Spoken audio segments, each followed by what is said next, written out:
منہاج القرآن international Spain کے زیر اہتمام سالانہ شہادت امام حسین رضی اللہ عنہ کانفرنس منعقد کی گئی۔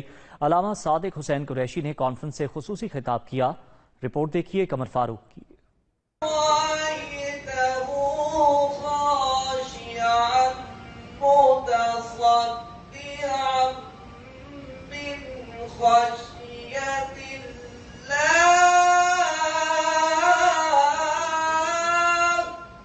منہاج القرآن انٹرنیشنل اسپین کے زیر اہتمام محبت اہل بیت کے سلسلے میں خوبصورت اور ایمان افروز کانفرنس منعقد کی گئی، جس میں کمیونٹی کی کثیر تعداد نے شرکت کی۔ تقریب کا آغاز کرنے کے لیے تلاوت کلام پاک کی سعادت قاری مدثر حفیظ نے حاصل کی۔ حافظ غلام مرشد، نعمان حفیظ اور ارشد نقش بندی نے اپنے مخصوص انداز میں نعت اور منقبت پیش کی۔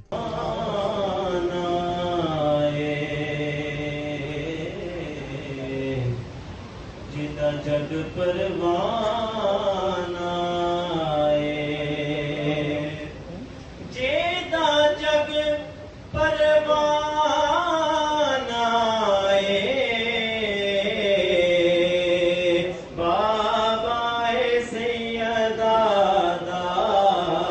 بابا سید۔ شرکائے مجلس سے علامہ صادق حسین قریشی، ڈائریکٹر منہاج القرآن انٹرنیشنل لندن نے سیدنا امام حسین رضی اللہ تعالیٰ عنہ کے مقام و مرتبے پر گفتگو کی۔ دنیا نیوز سے علامہ صادق قریشی، علامہ عبدالرشید شریفی اور محمد اقبال چودھری نے گفتگو کرتے ہوئے کہا، منہاج القرآن انٹرنیشنل اسپین کے زیر اہتمام آج الحمدللہ پیغام امام حسین علیہ السلام کانفرنس منعقد ہوئی۔ میں دنیا نیوز کا شکریہ ادا کرتا ہوں جو آج ہمارا یہ میسج پوری دنیا تک پہنچا رہے ہیں۔ منہاج القرآن اس پر بلیو کرتا ہے کہ امام حسین امن کے لیے نکلے تھے، امام حسین محبت کے لیے نکلے، امام حسین علم کے لیے نکلے تھے، اور انہوں نے اپنی محبت امن کے ذریعے سے وہ عظیم کارنامہ سر انجام دیا کہ نہ یزید کی وہ جفا رہی، نہ زیاد کا وہ ستم رہا، جو رہا تو نام حسین کا جسے زندہ رکھتی ہے کربلا۔